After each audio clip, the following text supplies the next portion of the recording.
പ്രതിയുടെ വക്കീൽ പറയുന്നതാണല്ലോ. പോലീസ് അവർ തമ്മിലുള്ള ടെലിഫോൺ സംഭാഷണത്തിന്റെ ശബ്ദരേഖ വക്കീൽ പറയുമ്പോൾ അല്പം ബഹുമാനം അയാളോട് കാണിക്കണം. കാരണം ഈ കിട്ടിയ തെളിവുകളെല്ലാം എന്ന് വെച്ചാൽ അങ്ങയുടെ പാർട്ടി ഭരിക്കുന്ന ഈ സർക്കാരിന്റെ പോലീസ് കണ്ടെത്തേണ്ട തെളിവെല്ലാം പ്രതിഭാഗം വക്കീലാണ് കൃത്യമായി മജിസ്ട്രേറ്റ് കോടതിയിൽ സീൽ ചെയ്ത് കൊടുത്തിരിക്കുന്നത്. അതാണ് നിങ്ങളുടെ പോലീസ് പരിശോധനയ്ക്ക് വിട്ടിരിക്കുന്നത്. പോലീസിന്റെ അന്വേഷണത്തെ സംബന്ധിച്ച് ഇപ്പോഴെന്തിനാണ് നിങ്ങളൊരു ജഡ്ജ്മെന്റ് നടത്തുന്നത്? ഈ അന്വേഷണത്തെ സംബന്ധിച്ച് ഇരകൾക്ക് സംശയമില്ല. 2 പോലീസ് റഹീം പറഞ്ഞ കാര്യം ആവർത്തിച്ചുകൊണ്ടിരിക്കുന്നത്. റഹീം 11 മണിക്ക് ACP വരികയാണ്, 11 മണിക്ക് അറിയുകയാണ് ഇവൻ ഗാന്ധിനഗർ ടവർ ലൊക്കേഷനിലുണ്ട് എന്ന്. കൊച്ചി പോലൊരു നഗരത്തിൽ ഈ പറയുന്ന പൾസർ സുനി എന്ന ഈ കീടത്തെ പിടിക്കാൻ കഴിയാതെ പോകുമോ കേരള പോലീസിന്? കീടമായോണ്ടാ? കൊച്ചി നഗരം വലുതാണ്, കീടം ചെറുതല്ലേ വേണു, എവിടെ നിന്ന് പിടിക്കാനാ? ഞാൻ ചോദിക്കട്ടെ, ഏതെങ്കിലും ഒരു പ്രതി ശ്രീ പി ടി തോമസ് തന്നെ പറഞ്ഞു കൊച്ചി വലുതാണ്, കൊച്ചിയുടെ സംവിധാനവും വലുതാണ്. ഞാനൊന്ന് പറയട്ടെ സാർ, കീടത്തെ കണ്ടെത്താൻ കഴിയും. ഒറ്റ സെക്കൻഡ് എന്നിട്ട് അങ്ങേക്ക് തുടരാം. കീടത്തെ കണ്ടെത്താൻ കഴിയുന്ന സംവിധാനമുണ്ട് അവിടെ. അങ്ങ് ഏകപക്ഷീയമായി ഞാൻ വരുന്നതിന് മുമ്പ് ഇവിടെ അവതരിപ്പിച്ച ചോദ്യങ്ങളിലേക്ക് തന്നെയാണ് അങ്ങ് നിൽക്കുന്നത് എങ്കിൽ അതിൻ്റെ ഉത്തരങ്ങൾ തന്നെ എന്നിൽ നിന്ന് പ്രതീക്ഷിക്കേണ്ട. അതിന് മറിച്ച് വരുന്ന കാര്യങ്ങൾ കൂടി അങ്ങ് കേൾക്കാൻ സഹിഷ്ണുതയുണ്ടാകണം, എന്നെ പറയാൻ അനുവദിക്കണം. ഞാനിതിനകത്ത് പറയുന്ന ഒരു കാര്യമുള്ളൂ, അന്വേഷണവുമായി ബന്ധപ്പെട്ട് നിങ്ങൾ സംശയിക്കേണ്ട കാര്യമില്ല. ഞങ്ങളുടെ പ്രഥമ പരിഗണന ഇതിലെ ഒടുവിലത്തെ പ്രതിയെയും ഇതിൻ്റെ പിന്നിൽ ഗൂഢാലോചന നടന്നിട്ടുണ്ടോ ഉണ്ടെങ്കിൽ അവരെയും ഒക്കെ പിടിക്കപ്പെടണം, ഒരാൾ പോലും രക്ഷപ്പെടരുത് എന്നുള്ളതാണ് സർക്കാരിൻ്റെ പ്രഥമ പരിഗണന. അത് തന്നെയാണ് സർക്കാർ ആ നിലയ്ക്ക് തന്നെയാണ് പോകുന്നത്. അന്വേഷണ സംഘത്തിൻ്റെ കാര്യങ്ങൾ അന്വേഷണ സംഘം വ്യക്തമാക്കേണ്ട ഒരു സമയമായിട്ടില്ല. അന്വേഷണം തെറ്റാണെന്നോ ശരിയാണെന്നോ പറയും വിധം ഉള്ള ഒരു ഘട്ടം എത്തിയിട്ടുമില്ല. പിന്നെ എന്തിന് ഏകപക്ഷീയമായി തെറ്റെന്ന് നിങ്ങൾ പറയുന്നു? ശ്രീ പി ടി തോമസ് മറുപടി. എനിക്കത് ശരിക്കും കേൾക്കാൻ കഴിഞ്ഞില്ല. ഏകപക്ഷീയമായി നാം തീരുമാനിക്കുകയാണ് പോലീസിന് പ്രത്യേക താല്പര്യമുണ്ട് എന്ന്. അന്വേഷണ സംഘം കാര്യങ്ങൾ വിശദീകരിക്കേണ്ട സമയം വന്നിട്ടില്ല. മന്ത്രിക്ക് പോലും കിട്ടാത്ത പരിഗണന പൾസർ സുനിക്ക് എന്തിന് ഈ സർക്കാർ നൽകണം എന്നൊക്കെയാണ് ചോദ്യങ്ങൾ. അല്ല, അത് തന്നെയാണ് സംശയം ഉണ്ടായിരിക്കുന്നത്. ഏകപക്ഷീയമാണെന്ന് നമ്മൾ പറഞ്ഞിട്ടില്ല. ഒന്നാമത്തെ ദിവസവും 2ാമത്തെ ദിവസവും ഇതിൽ ഗവൺമെൻറ്റോ പോലീസോ അനാസ്ഥ കാണിക്കുന്നു എന്ന് പറയാത്ത ഒരാളാണ് ഞാൻ. വേണമെങ്കിൽ അന്ന് തൊട്ട് പറയാം. പക്ഷേ 5ാം ദിവസം ഇത് പറയേണ്ടി വരുന്നു. നേരത്തെ വേണു ചൂണ്ടിക്കാണിച്ചതുപോലെ കീഴടങ്ങാമോ?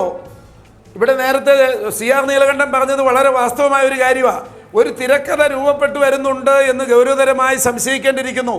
ആ തിരക്കഥയ്ക്കനുസരിച്ച് ഈ പൾസർ സുനിയോ അല്ലെങ്കിൽ ഇതുപോലുള്ള പ്രതികളൊക്കെ ഇന്നോ നാളെയോ എവിടെയെങ്കിലും പിടിക്കപ്പെട്ടതായിട്ടൊക്കെ പിടിക്കുമ്പോൾ എവിടെയെങ്കിലും ഒളിപ്പിച്ചു നിർത്തിയിട്ട് പോയി കണ്ടെത്തുന്നത് പോലുള്ള ഒരു സംഭവം ഉണ്ടാകാനുള്ള എല്ലാ സാധ്യതയുണ്ട്. അതിന്റെ ചില അന്തരീക്ഷങ്ങൾ മണത്ത് വരുന്നുണ്ട്. പോലീസിന്റെ മികവിന്റെ പേരിൽ എന്നുള്ളതാണ് നമ്മൾ തിരിച്ചറിയേണ്ടത്. ശ്രീ പി ടി, അങ്ങ് സ്വാഭാവികമായും പോലീസിനെ സംശയിക്കുന്നത് സ്വാഭാവികമാണ്. കാരണം എന്താ? അങ്ങക്ക് അതിൻ്റെ കാരണമുണ്ട്. കാരണം അങ്ങ് നേരത്തെ സൂചിപ്പിച്ചു മേനകാ സുരേഷിൻ്റെ അനുഭവം കൺമുമ്പിലുണ്ട്. അങ്ങ് വിഷമിക്കേണ്ട, അത് ഉമ്മൻചാണ്ടിയുടെ കാലത്താണ്. ഇപ്പോൾ ഗവൺമെൻറ് മാറി, സഖാവ് പിണറായിയാണ് കേരളത്തിൻ്റെ മുഖ്യമന്ത്രി. മേനകാ സുരേഷിനുണ്ടായ ദുരന്തം എന്തായാലും സഖാവ് പിണറായിലുണ്ടാകില്ല. കാരണം അത് ഉമ്മൻചാണ്ടിയാണ് ഭരിച്ചത്. പൾസർ സുനി ഈ 8 മാസത്തിനിടയിൽ ജനിച്ച് അമ്മ താരാട്ടുപാടി റെഡിയാക്കി പാലകം കൊടുത്ത് പെട്ടെന്ന് വളർത്തിയെടുത്ത് കൊണ്ടുവന്ന ആളല്ല. ഇവരുടെ കാലത്തുണ്ടായിരുന്നു. ഇനി ഈ സമയത്ത് ഈ പണി ചെയ്ത് തുടങ്ങിയ ആളുമല്ല, ഇവരുടെ കാലത്തുണ്ടായിരുന്നു. പരാതി ഉണ്ടായിരുന്നു. അത് ഉന്നയിച്ചതാരാ? വളരെ പ്രമുഖനായ ഒരു നിർമ്മാതാവാണ്. ഞാൻ ഉമ്മൻചാണ്ടിയുടെ കാലത്ത് പരാതി പറഞ്ഞിരുന്നു. ആ പരാതി എവിടെ പോയി? ശ്രീ പി ടി തോമസേ, പി ടി തോമസ് ഒരു കാരണവശാലും വിഷമിക്കേണ്ടതില്ല. മേനകാ സുരേഷിനുണ്ടായ അനുഭവം ഒരു കാരണവശാലും ഇപ്പോൾ ഈ നടിക്കുണ്ടാകില്ല. കാരണം ഇപ്പോൾ കേരളം ഭരിക്കുന്നത് സഖാവ് പിണറായി വിജയനാണ് മുഖ്യമന്ത്രി. ഇടതുപക്ഷ ജനാധിപത്യ മുന്നണിയാണ് കേരളം ഭരിക്കുന്നത്. ഒരു സംശയവും വേണ്ട. അങ്ങുൾപ്പെടെയുള്ള ഏതൊരാൾക്കും ഇക്കാര്യത്തിൽ ജാഗ്രതയോടെ നിൽക്കാം. എവിടെയെങ്കിലും വീഴ്ചയുണ്ട് എങ്കിൽ ശ്രീ പി ടി ഒരു അനുബന്ധ ചോദ്യം കൂടി. അങ്ങ് പറഞ്ഞല്ലോ ബെഹ്റ ഒരു മാസ്റ്റർ മാനിപ്പുലേറ്റർ ആണ്. ഒരു സെക്കൻഡ് ശ്രീ പി ടി. ഇപ്പൊ പറയുന്നത് കേൾക്കുമ്പോൾ മേനകാ സുരേഷ് പോലും ഇത്ര ആവേശത്തിൽ ഈ കാര്യം പറഞ്ഞിട്ടില്ല. മേനകാ സുരേഷ് അന്ന് UDF ഗവൺമെന്റിന്റെ ഉത്തരവാദിത്തപ്പെട്ട ഒരു കോർപ്പറേഷന്റെ ചെയർമാനാണ്. കേരളത്തിലെ ഉന്നത പോലീസ് ഉദ്യോഗസ്ഥന്മാരുടെ അടുത്ത സുഹൃത്താണ്. അദ്ദേഹം പറഞ്ഞതനുസരിച്ച് ഒരു പോലീസ് സ്റ്റേഷനിലെ ഒരു SIയോട് അദ്ദേഹം പരാതിപ്പെട്ടു എന്നാണ്. ആ കേസ് എന്തായി എന്ന് അന്വേഷിക്കേണ്ട ഉത്തരവാദിത്വം അദ്ദേഹത്തിനുണ്ട്. ഇല്ലെങ്കിൽ പൊതുസമൂഹത്തിൽ വന്ന ചാനൽ അടക്കം പൊതുസമൂഹത്തിൽ വന്ന് അതിന് പ്രതികരിക്കണം.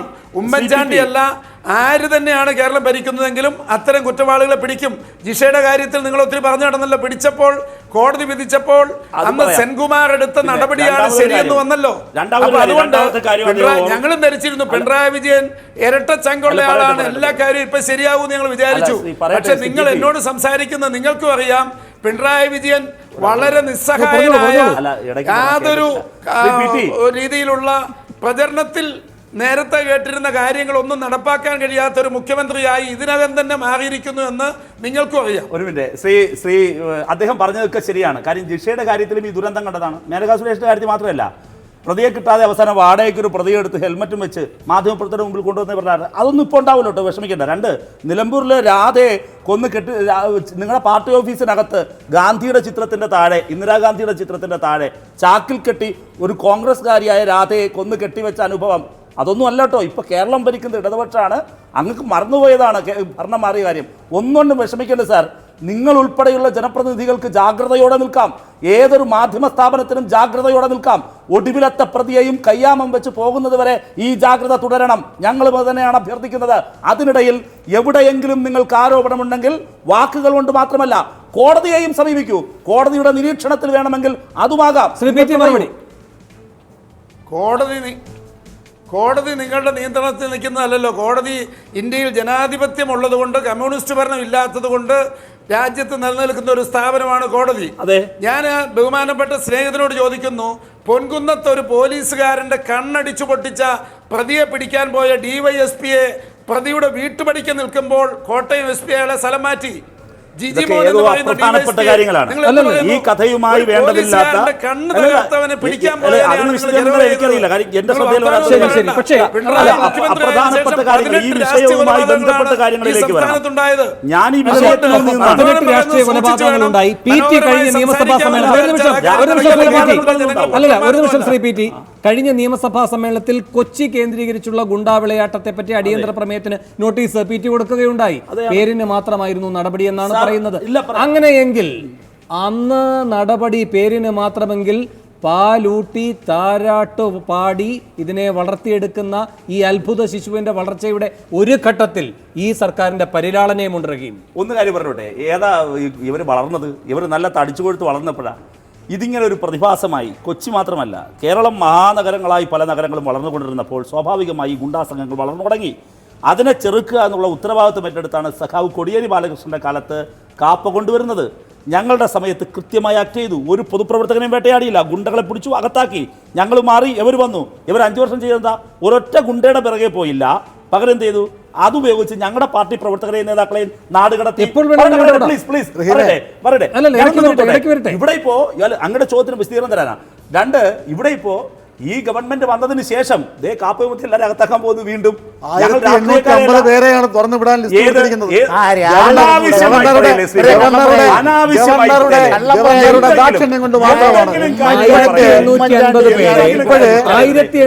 പേരെ ഒറ്റ ദിവസം ജയിലിൽ നിന്ന് പുറത്തേക്ക് തുറന്നു വിടുകയല്ല. അടിയന്തരമായി 100 പേർ പുറത്തിറങ്ങും. അടിയന്തരമായുള്ള ഫലം 100 പേർ പുറത്തിറങ്ങും.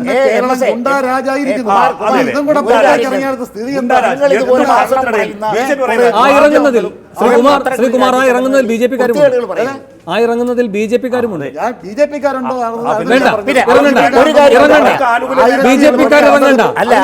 ഇറങ്ങുന്നതിൽ BJP-കാർ ഇറങ്ങണ്ട. BJP-കാരും CPM-കാരും മാത്രമല്ല, അതില് പെൺകുട്ടികളെ ആക്രമിച്ചവരുണ്ട്. ഒരിക്കലും ഉണ്ടാവില്ല.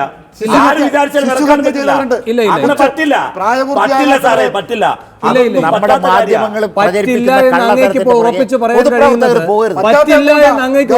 കഴിയുന്നത് ഗവർണർ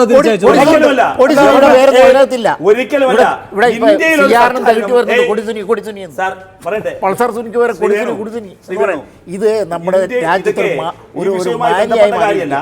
ഇതൊക്കെ അപ്രധാനപ്പെട്ട ആരോപണങ്ങളായി തള്ളിക്കളയാണ്. ഒരടിസ്ഥാനമില്ല, വിശദീകരണം പോലും അറിയിക്കുന്നില്ല. 2, വേറൊരു കാര്യം, ഇതുമായി ബന്ധപ്പെട്ട് ഒരു പെൺകുട്ടി ആക്രമിക്കപ്പെട്ടു. ഇതൊരു സാമൂഹ്യ ദുരന്തമാണ്.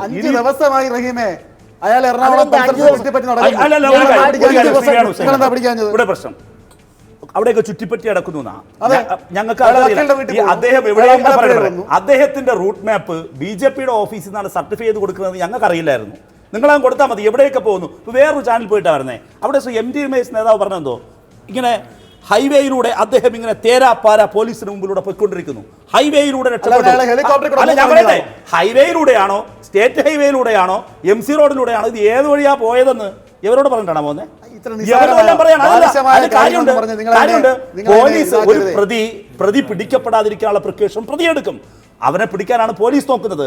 ഇത് ആ പ്രതിക്ക് ഏതോ ഒരു താരപരിവേഷം കൊടുത്തുകൊണ്ട് ഇവരെല്ലാവരും ബ്ലെയിം ചെയ്യാൻ ശ്രമിക്കുന്നത് ഗവൺമെന്റിനെയാണ്. അതിൽ രാഷ്ട്രീയമുണ്ട്. ഇരയ്ക്ക് നീതി കിട്ടണമെന്നല്ല, ഇരയ്ക്ക് നീതി കിട്ടണമെന്നാണ് ഈ സർക്കാരിന്റെയും പിണറായിയുടെയും പരമമായ ഉത്കണ്ഠയെങ്കിൽ ഇടവേളയ്ക്ക് ശേഷം സൂപ്പർ പ്രൈം ടൈം ചർച്ച ചെയ്യുന്നത് ഇരയുടെ ഗൈനക് ഫോറൻസിക് പരിശോധനയിൽ വീഴ്ച വന്നത് ആരെ രക്ഷിക്കാൻ? ഇടവേളയ്ക്ക് ശേഷം.